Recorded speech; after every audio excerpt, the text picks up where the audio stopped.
শ্রীজীবনকৃষ্ণ সহাস্যে, হ্যাঁ এমনিতেই হয়ে যাবে, ঠাকুর আপনাকে আশীর্বাদ করবেন। দেখুন মানুষ চাইলেই পায়।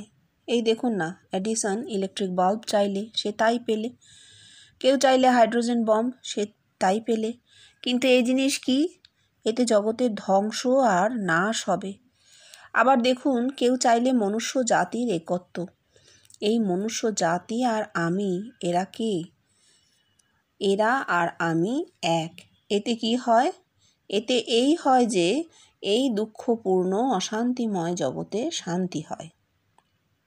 হ্যাঁ, এই যে বৃদ্ধ বলছিলেন তো যে আপনি তো ব্রহ্মবিদ্যা তো দান করা যায়, আপনি আমাকে দান করুন, এই কলসে কিছু ঢেলে দিন। জীবনকৃষ্ণ এর উপর কি দেবেন? আসলে এখানে একটা ধারণার ব্যাপার আছে, ধারণাটা হচ্ছে না পরিষ্কার। তো যেন মনে হচ্ছে দুটো শরীর আলাদা। হ্যাঁ অবশ্যই দুটো আলাদা আলাদা শরীর, একটা শরীর থেকে আরেকটা শরীরে যেন ঢেলে দেওয়া যাবে, মোটেই সেটা হয় না। হ্যাঁ এটা তো চৈতন্যের ক্রিয়া। চৈতন্য যেখানে আপনা থেকে জাগবে, আপনা থেকে প্রকাশিত হবে, সেখানে প্রকাশিত হবে। হ্যাঁ এরকম করে এক দেহ থেকে আরেক দেহে শক্তি ট্রান্সফার হয়, চৈতন্য কিন্তু ট্রান্সফার হয় না, সেটা তো বোঝানো যায় না।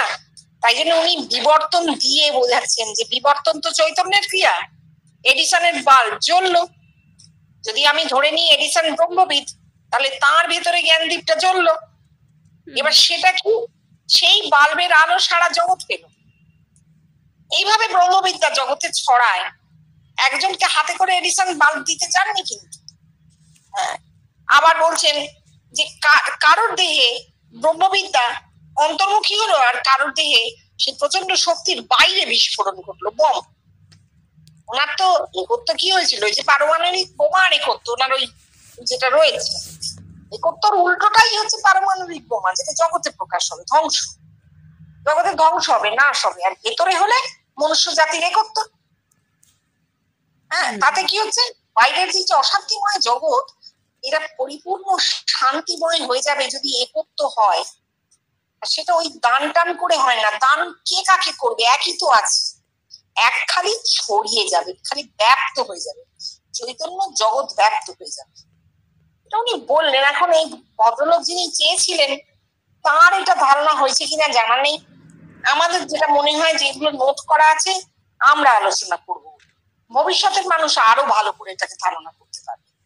শক্তি তো নয়, ব্রহ্মবিদ্যা কোনো শক্তি নয় যে দান হবে।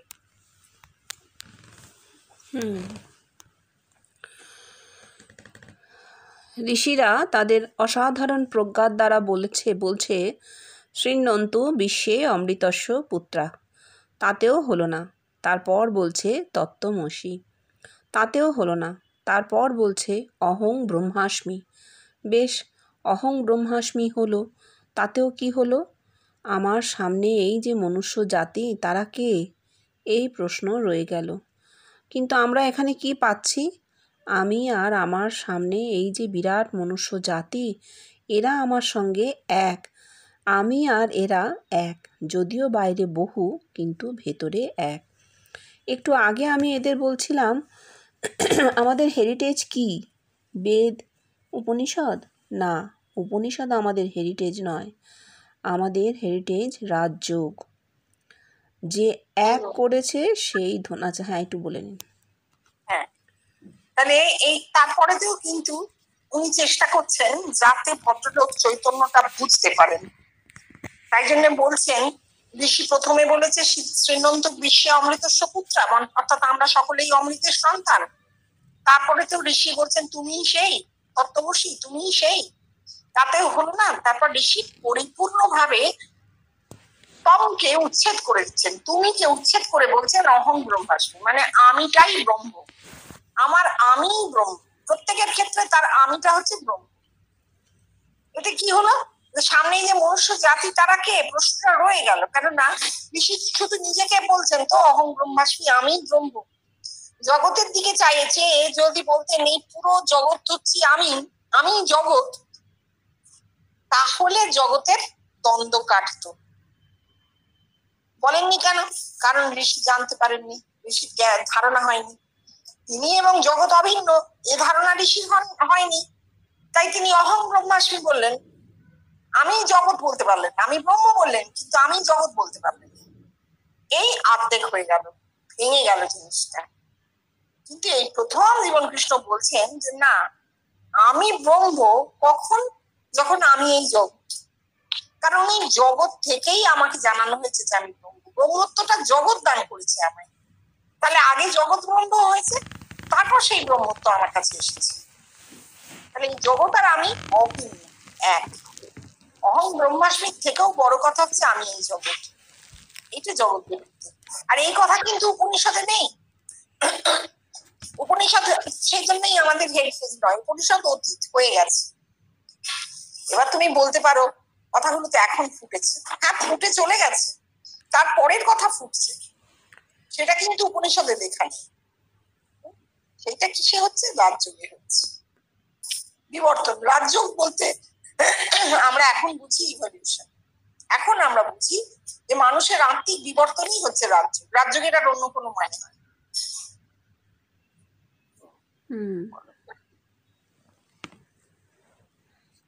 যে এক করেছে সেই ধন্য। কথামৃত। পাঠ শুনে শ্রী জীবনকৃষ্ণ ধীরেনকে প্রশ্ন করলেন, হ্যাঁ রে, এর মানে কি রে, যে এক করেছে সে ধন্য? ধীরেন ঠাকুর একটু উঁচু শাখার ঘরের কথা বলছেন। সাধক তার কারণ শরীরে কখনো কালী, কৃষ্ণ, শিব, গৌরাঙ্গ এই দেখছে। শ্রী জীবনকৃষ্ণ, হ্যাঁ, কারণ শরীর দর্শন হচ্ছে। প্রথমে প্রাণময় কোষে জল দেখলাম, তারপর চতুর্থ ভূমিতে জ্যোতি দেখলাম, তারপর ষষ্ঠ ভূমিতে রূপ, তারপর সেই কারণ শরীরই আত্মায় পরিবর্তিত হলো, তাকে দেখলাম। তার ওপরেও আছে নাদ। এই নাদ পর্যন্ত কারণ শরীর। আত্মা হচ্ছে কারণ শরীরের ফাইনার ফর্ম। এরপর মহাকারণ। ঠাকুর মহাকারণ কি তা জানতেন না। ঠাকুরের এই এক করা কি হয়ে যাচ্ছে বল? ঠাকুরের হচ্ছে হিন্দু ধর্ম, আর আমাদের এখানকার কি বাবা? উপনিষদের ধর্ম, নয় কি? আবার ফিরে আসছেন যখন বলছেন রাজযোগ থেকে আবার নেমে আসছেন, বলছেন উপনিষদ। অর্থাৎ উপনিষদটা ফুটেছে যখন জীবনকৃষ্ণ রয়েছেন 1961 সাল, উপনিষদ ফুটেছে। তাই উপনিষদের কথা বলছেন। ঠাকুরের সময় তন্ত্র ইষ্ট সাক্ষাৎকার হচ্ছে। উঁচু শাখার ঘরের কথা বলছেন কাদের? ভক্তদের। বলছেন রাখালের উঁচু শাখার ঘর, আরো বিভিন্ন মানুষের কথা বলছেন। কিন্তু যখন জীবনকৃষ্ণে আসছি তখন আর কারণ শরীরের কথা জীবনকৃষ্ণ বলছেন না। কারণ শরীর আত্মায় পরিবর্তিত হয়ে গেছে। আত্মায় পরিবর্তিত হয়ে গেছে, সেইখান থেকে মহাকারণ। ঠাকুর মহাকারণ জানতেন না। কেন? তন্ত্রে তো মহাকারণ নেই, মহাকারণে গেলে লয় হয়ে যায়। এই যে জগতই যে মহাকারণ, এই কথাটা ঠাকুর মোটেই জানতেন না। কেননা ঠাকুরের জ্ঞান বেষ্টিতে আবদ্ধ ছিল। জগৎব্যাপীতে গেলে তবে জানা যায় যে আমার সামনের এই মনুষ্য জাতি মহাকারণ। এইটা ঠাকুর জানতে পারেন। এখন আত্মা, উনি বলছেন আত্মা হচ্ছে কারণ শরীরের ফাইনাল ফর্ম। এই কথাটা তো কোথাও আমরা পাইনি, এই পেলাম যে আত্মা হচ্ছে কারণ শরীরের ফাইনাল ফর্ম, খুব সূক্ষ্ম। এরপর মহাকারণ, মানে এই ফাইনাল ফর্মের আত্মা তার উপরে যখন যাচ্ছে তখন তা মহাকারণে ছড়িয়ে যাচ্ছে, চৈতন্য হয়।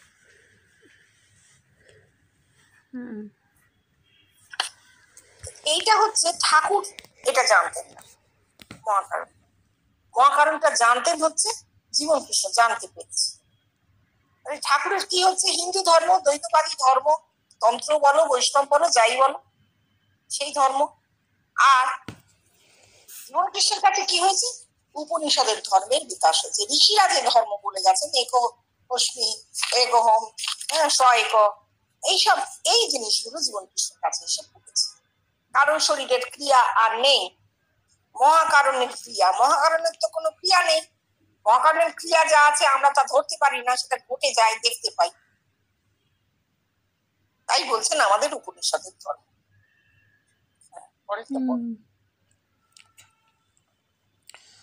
অন্য প্রসঙ্গে শ্রীজীবনকৃষ্ণ বললেন, আচ্ছা দেখ, কেউ মেয়ে ছেলে সাজলো, দাড়ি কামালো, নথ পরলো, পরচুলা পরলো, তারপর মেয়ে ছেলে সেজে বলছে আমি সখী হয়েছি, ললিতা সখী।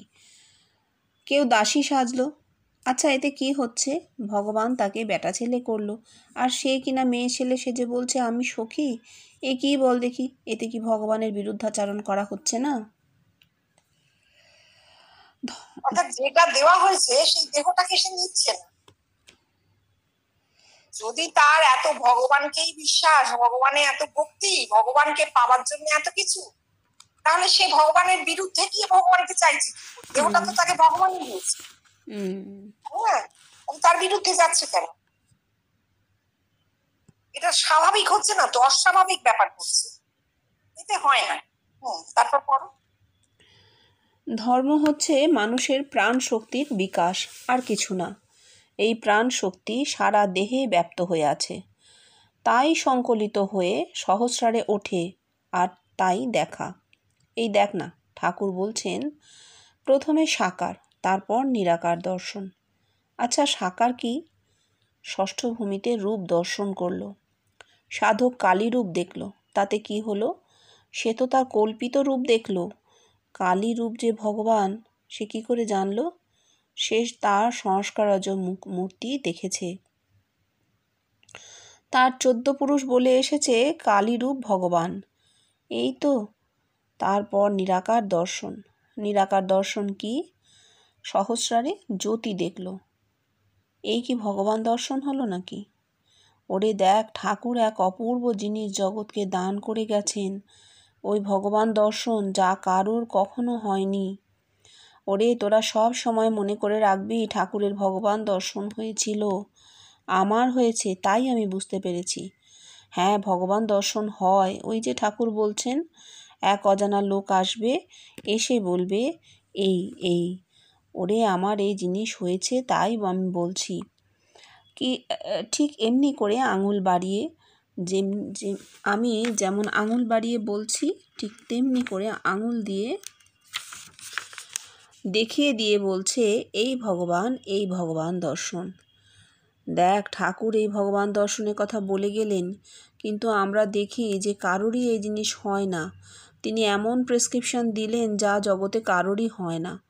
তোদের আজ একটা কথা বলবো, যা কখনো তোদের বলিনি।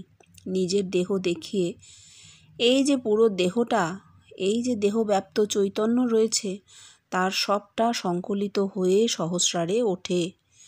উঠে উঠে উঠে দেহে কোনো সাড়া থাকে না। এই পঞ্চভূত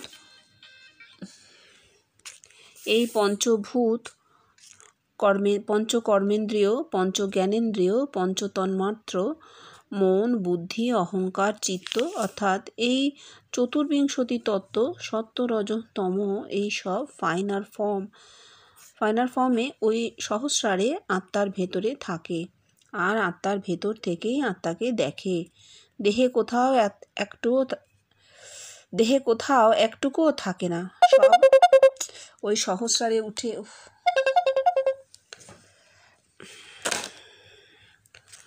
সব ওই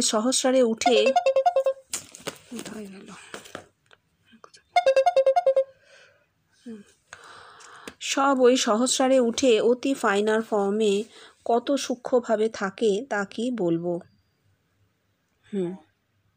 তাহলে এই যে বলছেন যে ধর্ম হচ্ছে প্রাণ শক্তির বিকাশ, আর কিচ্ছু না। মানুষটার দেহেতেই প্রাণ শক্তিটা ব্যক্ত হয়ে থাকে, সেইটা সংকলিত হয়ে সহস্রারে ওঠে, আর তাই দেখা। এটা কার হয়? পৃথিবীতে একটা লোকের, ঠাকুরের হয়েছে, তারপর জীবনকৃষ্ণের। আর কেউ কিন্তু ওইভাবে ধারাবাহিক ভাবে দেহস্থ প্রাণ শক্তির সংকলন, তার বিকাশ ও প্রকাশ দেখবে না। ঠাকুর প্রথমে সাকার দেখেছেন, তারপর নিরাকার। সাকার কি দেখেছেন? ওই যে ষষ্ঠ ভূমির রূপ। হ্যাঁ, আর নিরাকার দর্শন কি? জ্যোতি রূপ। এবার এরও পরের জিনিস আছে, সেটা হচ্ছে যখন জীবনকৃষ্ণের চৈতন্যের কথা বলছেন, নিরাকারের কথা বলছেন, তারপর যখন বলছেন এই তোরা বসে আছিস সামনে, তুই ভগবান, তুই ভগবান, তুই ভগবান, তোরা সব ব্রহ্ম, তোরা এসে বলেছিস, তখন তো সাকার ব্রহ্ম হয়ে যাচ্ছে না? জগতেই ব্রহ্মের সাকার রূপ। আরো এগিয়ে গিয়ে এবার আমরা ঠাকুরে আবার ফিরছি। ঠাকুর বলছেন অপূর্ব জিনিস, কিন্তু বলছেন ভগবান দর্শন একজন অজানা লোক এসে বলবে এই এই, বলছে হ্যাঁ এই জিনিস আমার হয়েছে, আমি জানি ঠাকুর এটা ঠিকই বলেছেন, কিন্তু আর তো কারোর হবে না এই জিনিস। এমন প্রেসক্রিপশন দিচ্ছেন যা কারোর হবে না, শুধু একটা দেহে। তো ঠাকুর ওই একটা দেহের কথাই বলে গেছেন। ঠাকুর তো জগৎব্যাপীত্বের কথা বলেননি, ঠাকুর বেষ্টির কথাই বলে গেছেন। বেষ্টি মানে ইন্ডিভিজুয়ালিজম, একজন, সেই একজন জীবন। তখন ঠাকুর বলছেন মনুষ্য জীবনের উদ্দেশ্য ভগবান দর্শন বা ঈশ্বর লাভ, সেটা ওই একজন মানুষের জন্য করেছেন, সেই একজন মানুষটি জীবন কৃষ্ণ। এবার যখন বলছেন পরিষ্কার কি সুন্দর বলছেন যে যখন আত্মার সাক্ষাৎকার হয়, আত্মার মধ্যেই বোধটা থাকে, মানে এই পুরো দেহটা ফাইনাল ফর্মে চলে যায়। দেহি একদম একটা ফাইনাল ফর্মে ওই আত্মার ভেতর বসে আত্মাকে দেখে। সচ্চিদানন্দ গুরুও ওই জ্যোতির মধ্যে থেকে জ্যোতিকে দেখিয়ে পুঞ্জীভূত জ্যোতির মধ্যে লীন হয়ে যায়। এটা একটা অদ্ভুত জিনিস। উনি বলেছেন আমরা বারবার ভাবি, ভাবতে চেষ্টা করি জিনিসটা কিরকম, কিন্তু কোনোদিনও ধারণা হবে না, এটাও ঠিক। এই চতুর্বিংশতি তত্ত্ব মানে জ্ঞানেন্দ্রিয়, কর্মেন্দ্রিয়, মন, বুদ্ধি, অহংকার, চিত্ত, পঞ্চতন্মাত্র, পঞ্চভূত সব একেবারে ফাইনাল ফর্মে, এমনকি গুণগুলো পর্যন্ত ফাইনাল ফর্মে চলে যায়, গিয়ে বসে থাকে। তাহলে আত্মার সাক্ষাৎকারে তো যিনি দেখছেন তার সবকিছু নাশ হয় না। আমরা যে জানি যে প্রাণ সপ্তম ভূমিতে গেলে গলে যায়, তাহলে সে কথাটা সত্যি হলো না, কারণ দেহির সবই থাকে, সূক্ষ্মাতি সূক্ষ্ম অবস্থায় থাকে। আত্মার সাক্ষাৎকারের পর যখন দেহে বোধ ফিরে আসে, সেই ফাইনাল ফর্মের জিনিসগুলো আবার দেহেতে নামে, তখন দেহে কোনো সার নেই, তারপর তো দেহে সার ফিরে আসে, তাই না? এইটা বিবর্তন, এর আগে কারোর হয়নি, এই প্রথম জীবন কৃষ্ণের এটা করলো। হ্যাঁ, দেহে আবার সার ফিরলো, দেহে আবার সার ফিরলো, এটা বিবর্তন। এটা শরীরটা নেচারে তৈরি হয়ে গেল। কেন হলো? কারণ এরপর ইউনিভার্সালিজম হবে, শুরু সূত্রপাত। হ্যাঁ,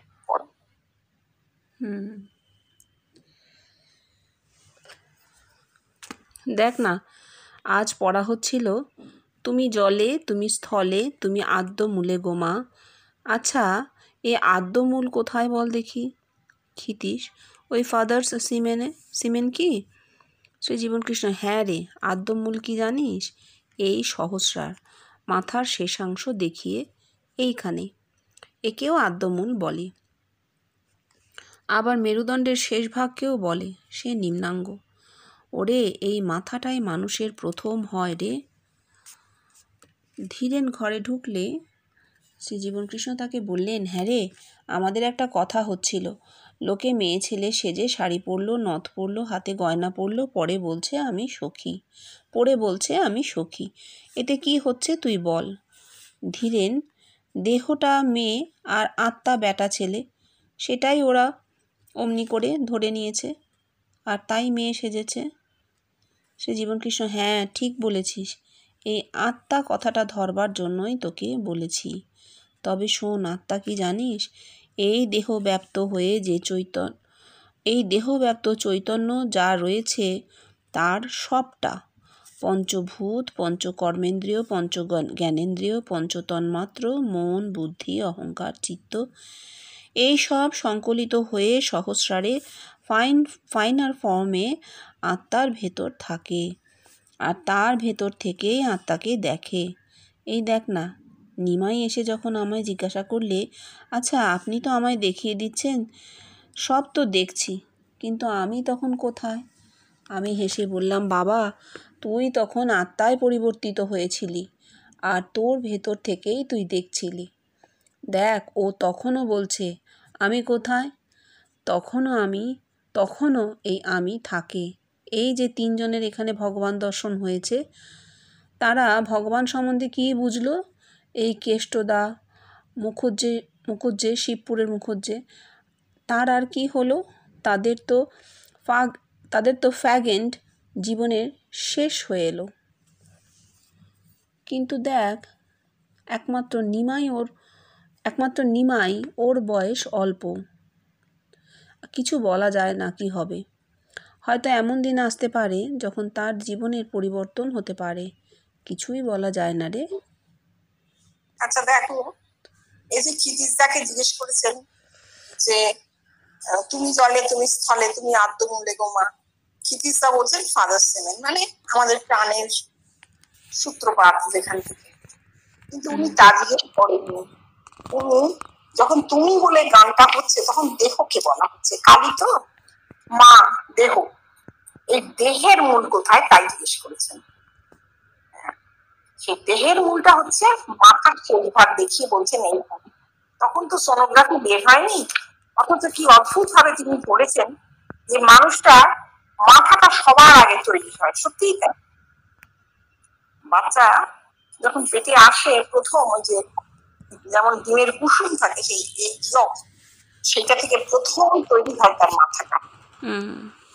ভ্রূণের মাথা প্রথম আসে। হার্টবিট কিন্তু প্রায় 10 weeks 12 weeks এর আগে পাওয়া যায় না, কিন্তু মাথাটা পাওয়া যায়। অদ্ভুত ধরেছেন।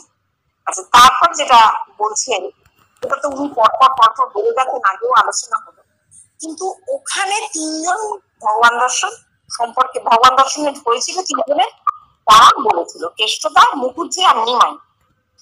দেখো কেউ ভাগ, দেখো কেষ্টদা রামকৃষ্ণ মিশনের মহারাজ সন্ন্যাসী, তার হলো তো হলো ভগবান দর্শন, জীবন কৃষ্ণের হয়েছে সেই রেফারেন্স, আর তো কিচ্ছু না, তার তো তারপর আর কিছু হলো না।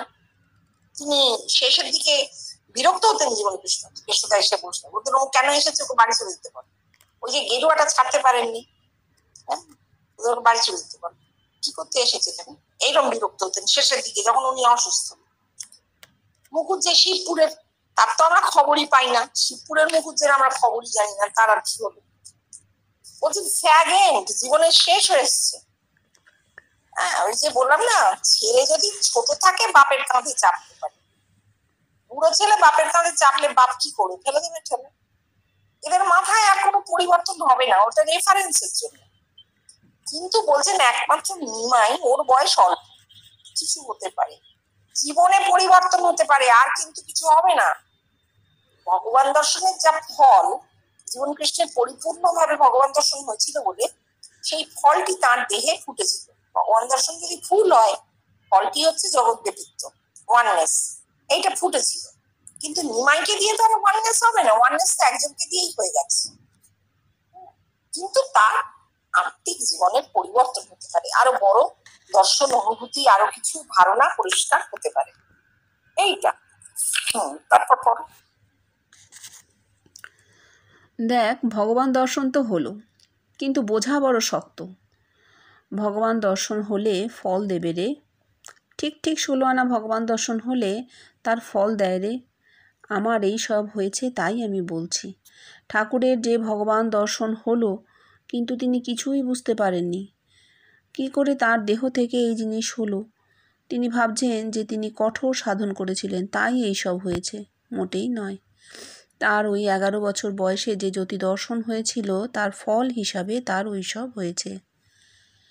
তিনি ভাবছেন আমার কঠোর সাধনের জন্য এইসব জিনিস হচ্ছে। আবার তিনি সাধনও করছেন, আর এই জন্যই তিনি পাগল হয়েছিলেন। তিনি কিছুই বুঝতে পারেননি, আর আমার দেহে এইসব জিনিস হয়ে আমায় বুঝিয়ে দিলে কি করে হয়। আমার এই জিনিস কেন হয়েছে জানিস? ওদের চোপাবার জন্য। না, শুধু চোপাবার জন্য নয়, চুপিয়ে মারবার জন্য। আর আমার দেহের ভেতর যে হয় তা আমাকে বোঝাবার জন্য। কি করে হয় তাও দেখিয়ে দিয়েছে। আমার মাথায় পোনা উঠত। একদিন নিমাই, সত্যবাবু আর নগেনবাবু ধ্যান করছে, আমার মাথায় পোনা উঠেছে। যেই উঠেছে অমনি বুঝতে পেরেছি, ওই রে, ওরা গৌরাঙ্গের দল দেখবে। নিমাই আমার সঙ্গে খাটে বসে ধ্যান করছে। আমার মনে হলো নিমাই গৌরাঙ্গের দল দেখবে। তারপর মনে হলো আহা, ওরা দেখবে না। তারপর নিমাইয়ের ধ্যান ভাঙলে জিজ্ঞাসা করলাম, হ্যাঁ রে, কিছু দর্শন হলো? নিমাই বলল, হ্যাঁ, গৌরাঙ্গকে দেখলাম। আমি জিজ্ঞাসা করলাম, শুধু গৌরাঙ্গ? নিমাই বললে, না, তার দল পর্যন্ত। হ্যাঁ, অনেকটা কন্টিনিউয়েশন একসাথে। হ্যাঁ, আর একটু আছে, এটা পড়ে নাও, তাহলে আচ্ছা। আস্তে আস্তে ভেঙে ভেঙে বলছি। ওদের দুজনের ধ্যান ভাঙতে ওদেরও জিজ্ঞাসা করলাম কিছু দর্শন হয়েছে কি না। ওরা বললে না, ওদের দর্শন না হওয়ার কারণ আছে। ওই যে প্রথমে আমার নিমাইয়ের কথা মনে উঠেছিল, তারপর ওদের দুজনের কথা উঠেছিল। আচ্ছা, ওরা দেখবে না, কিন্তু প্রথমে নিমাইয়ের কথা মনে উঠেছিল, তাই নিমাই দেখলে। আর এই জিনিস দ্বিতীয়বার মনে উঠলে হয় না। হ্যাঁ, দেখো, বলছেন ভগবান দর্শন তো হলো, বোঝা শক্ত। ভগবান দর্শন হলে ফল দেবে রে। ঠিক ঠিক 16 আনা ভগবান দর্শন হলে ফলটা কি দেয়? এই ওয়াননেস তার সঠিক পূর্ণ মাত্রায় হয়েছে বলে একত্র হয়েছে। পূর্ণ মাত্রা বাকি ছিল, 2-3 বছর আগে বাবা মা হিসেবে ফেলে দিয়েছে। আর কঠোর সাধন করেছেন, না বুঝেই করেছেন যে কঠোর সাধন করতে হবে, কিন্তু তা নয়, কঠোর সাধন করে উল্টো হলো জিনিসটা। এটাই হয়েছে। এই যে কঠোর সাধনের ফলে পাগল হয়ে গেলেন কেন? প্রাণ শক্তিটা কিন্তু ঠিক ঠিক ক্রিয়া করছিল। ঠাকুরের কতগুলো অবস্ট্রাকশন হয়ে গেছিল। প্রথম অবস্ট্রাকশন হচ্ছে তার সময়ের ওই পরিবেশ, জগতের পরিবেশ, সেই সময়। তারপর তিনি আবার ব্রাহ্মণ ঘরে জন্মেছেন, ব্রাহ্মণের সংস্কার, তিনি পুরোহিত হয়ে একটা জায়গায় কাজে ঢুকেছেন, সেখানকার যে দাসত্ব তাকে স্বীকার করতে হলো। এই সবগুলো তার মাথায় কিন্তু সেল, মাথার সেল তো দিনের শেষে এগুলো মাথায় সেল, সেই মাথার সেলগুলো অবস্ট্রাকশন তৈরি করছে। পরিপূর্ণ প্রাণ শক্তির বিকাশ সেখানে দাঁড়াচ্ছে না, হতে পারেনি। এবার সেইটাতে কি হচ্ছে, ঠাকুর জোর করছেন, জোর করছেন, সাধনা করছে যে না হতেই হবে।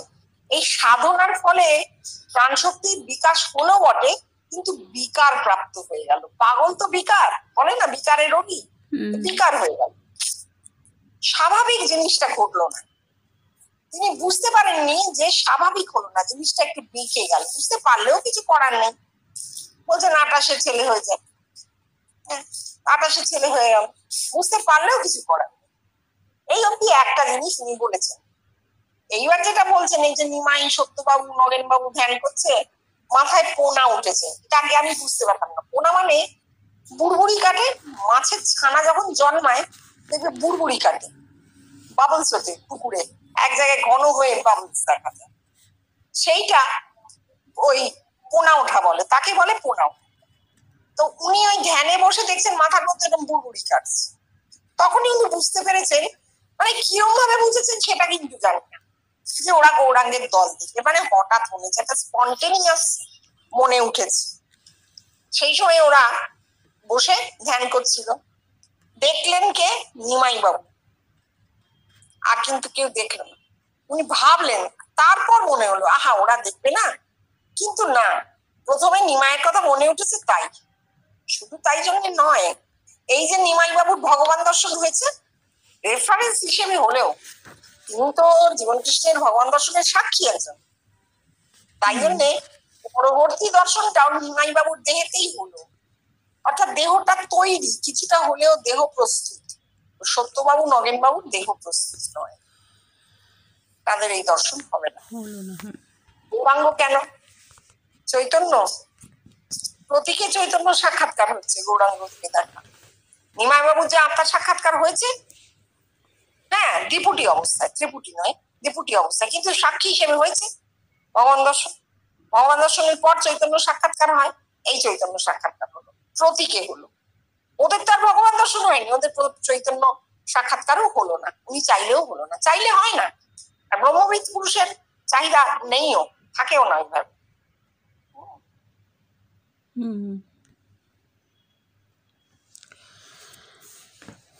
কত কত কিছু বোঝার আছে না, সত্যি কথা, মানে কথা পড়া যায়, যত বার করা যায় তত বেরোবে। হ্যাঁ, আমার এই বেষ্টির সাধন হলো, আর আমি কি দেখছি, কেঁচো খুঁড়তে সাপ বেরোলো। কেঁচো কি করে? মাটি খোঁড়ে, নয় কি? এও তেমনি কুণ্ডলিনী আমার দেহ ভেদ করে সহস্রারে উঠল। আচ্ছা, আমার এই বেষ্টির সাধন কি হচ্ছে রে? উপনিষদের জিনিস নয় কি? কিন্তু তোরা যে আমায় দেখছিস, এটা কি উপনিষদ? না, উপনিষদ আমার কথা বলেছে। ওই যখন বলছে তং স্ত্রী তং পুমানসী তং কুমারৌ তবা কুমারী তং জীর্ণদণ্ডেন বঞ্চসী তং জাত ভবসী বিশ্বত মুখ। ও যখন আমি তোদের আমার ভেতর দেখছি। ঋষিরা তোদের কথা বলতে পারেনি। তোদের যা হয়েছে এ উপনিষদ নয়, এ একটা নতুন জিনিস। আচ্ছা, এই যে জিনিস হলো, এই বাংলাদেশেই হলো কেন? আর এই বাংলাদেশের গুটি কতক লোকেরই বা হলো কেন, বলতে পারিস? তাহলে এই কথা কি বলবি জিউদের মতো? We are the chosen people of God. না না, ও কথা ভাববি না। ওরে, সকলেই ব্রহ্ম, মানুষ মাত্রই ব্রহ্ম। সে এক, এই একত্বই ব্রহ্মত্ব। আর এই একত্ব কি করে হয়? একটি লোকের ভেতর এই জিনিস ফোটে আর তার রূপ জগতে ছড়িয়ে পড়ে। আর একটি লোকের ভেতর ফোটে কি করে, এই জিনিসটি ফোটে কি করে, জগতে কেউ জানে না। হ্যাঁ, জানা সম্ভব না। বিবর্তনকে ওভাবে ধরাই যায় না। ওই যারা বিবর্তন বিশেষজ্ঞ তারা সারাক্ষণ মানুষের সভ্যতার বিবর্তন, মানুষের প্রাণের বিবর্তন, মানুষের দৈহিক অ্যানাটমিক্যাল বিবর্তন সব নিয়ে চর্চা করে চলেছে। কিন্তু খন্ড খন্ড জ্ঞান, গোটা জিনিসটা ধারণা কখনো হবে না। ওটা ঘটে চলেছে, কারণ বিবর্তন একটা গতিশীল বস্তু, কোনো স্ট্যাটিক জিনিস নয় যে একটা সময়ের জিনিস আমি দেখে নিলাম। বিবর্তন চলছে। দেখো উনি কি সুন্দর করে পর পর বলছেন বেষ্টি থেকে বিশ্বব্যাপীতে কিভাবে গেলেন। বেষ্টিতে যখন বলছেন যে আত্মা সাক্ষাৎকার কিভাবে হয়, পুরো জিনিসটা একবারে সূক্ষ্মাতি সূক্ষ্ম অবস্থায় আত্মার মধ্যে দেহি সেই বোধটা থেকে যায়। সেই অবস্থায় আত্মা সাক্ষাৎকার করে, তারপর আবার সে দেহবোধ ফিরে আসে। তারপর নিমাইয়ের কথা বলছেন যে সাক্ষী স্বরূপ ছিল, সত্যবাবু নগেন বাবুর হলো না, নিমাইয়ের হলো। মুখুজ্জে বাবু আর আরেকজনকে দেখেছিল কেষ্ট মহারাজ, এদের কিছু হলো না ভগবান দর্শনের পর। নিমাইয়ের ফল ফললেও ফলতে পারে। তারপরেই বলছেন ধ্যানের সময় নিমাই এর কথা মনে হলো গৌরাঙ্গ দেখবে এবং সেই গৌরাঙ্গকে দলসহ দেখবে, অর্থাৎ তৎসৈতন্য সাক্ষাৎকার হলো প্রতীকে। পুরো জিনিসটা বলে এইবার আসছেন বেষ্টির পরে যেমন বিশ্বব্যাপিত্ব। বলছেন বেষ্টির সাধন হলো কি দেখলাম, কেঁচো খুঁড়তে সাপ বেরোলো। কেঁচো কি করে? মাটি খোঁড়ে, অর্থাৎ দেহ খুঁড়ছে। কিন্তু তার কি হলো? দেহ ভেদ করে সহস্রারে চলে গেল, দেহ খুঁড়ে শেষ করলো না। এর আগে দেহ খুঁড়ে এক একটা ভূমির অনুভূতি, এবারে কি হলো? দেহ খুঁড়ে পুরো দেহ ভেদ করে সহস্রারে চলে গেল। সহস্রারে গেলে আর দেহ নেই, দেহ শেষ, বেষ্টির সাধন শেষ। এইবার বলছেন উপনিষদের জিনিস তো বেষ্টির সাধন। কিন্তু ওরা আমায় দেখছি সেটা কি? এটা উপনিষদ বলেছে তং স্ত্রী তং পুমানসী তং কুমার উত্তর কুমার। হ্যাঁ, এটা উপনিষদ, নতুন জিনিস। কিন্তু খালি বাংলাদেশের হলো কেন? দেখো কতটা চিন্তা করেছেন।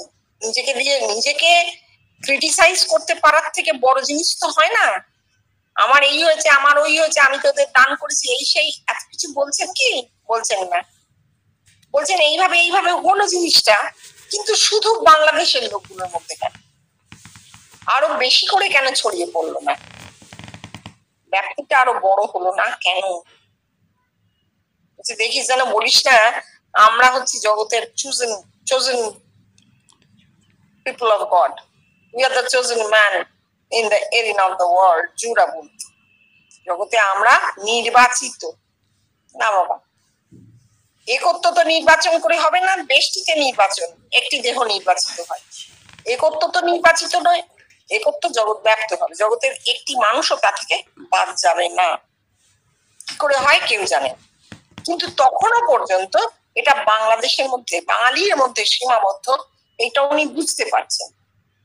আমরাও জানি না এটা কেন, কিন্তু এইটুকুনি ধারণা হয় যে ওই যে ওনার স্থূল দেহটা ছিল, যতক্ষণ একটা স্থূল দেহ আছে, তার রূপ আছে, ততক্ষণ জিনিসটা একটু সীমাবদ্ধ থাকে বই কি। যখন ওনার দেহটা চলে গেল, তারপর জিনিসটা যে প্রকাশ আমরা দেখছি, সেইটা কিন্তু ধীরে ধীরে ধীরে ধীরে বিশ্বব্যাপীতে পৌঁছে গেছে। এবার আমরা ভাবতে পারি কতজন দেখেছে, ওগুলো বিকারের রোগীর কথা। এত বড় জগৎ আমাদের কাছে এই স্যাম্পেল কখনো আসবে না, কোনোদিন আসবে না। আর একত্ব প্রতিষ্ঠার কোনো দায় নেই, একত্বের প্রতিষ্ঠার কোনো দায় নেই, কোনো দায় নেই। সে কখনো আমার কাছে প্রমাণ বয়ে আনবে না, কোনো দরকার নেই তার। তার কারণ হচ্ছে প্রত্যেকটা মানুষের মধ্যে একদিন এই উপলব্ধি হবে যে সে ও এই জগৎ অভিন্ন। এই উপলব্ধিটা হলেই একত্বের পূর্ণ প্রকাশ হয়ে যাবে। আমি ও আমার সামনের এই জগৎ আসলে এক। এইটা যেদিন প্রত্যেকটা মানুষের মাথায় এই সেলটা ফুটে যাবে, সেই দিন একত্বের পূর্ণ প্রকাশ। একত্বের কোনো দায় নেই যে তোমার কাছে প্রমাণ বয়ে আনবে যে ও দেখেছে, সে দেখেছে, এ দেখেছে, মাথায় সেল ফুটেছে। কিছু দেখার নেই তো, রূপ তো উঠে যাচ্ছে। থাকছে যেটা, সেটা হচ্ছে এই বোধ, একত্বের বোধ। সেটা এইভাবে হবে, জগতের সঙ্গে এক হয়ে যাওয়ার যে বোধ, সেইটা প্রকাশিত হবে। ঠিক আছে, তাহলে আজকে এই অবধি থাকুক টুকু। আচ্ছা, এরপরে ছোট ছোট আছে, হ্যাঁ, আরও বুঝতে পারবো। বৃহস্পতিবার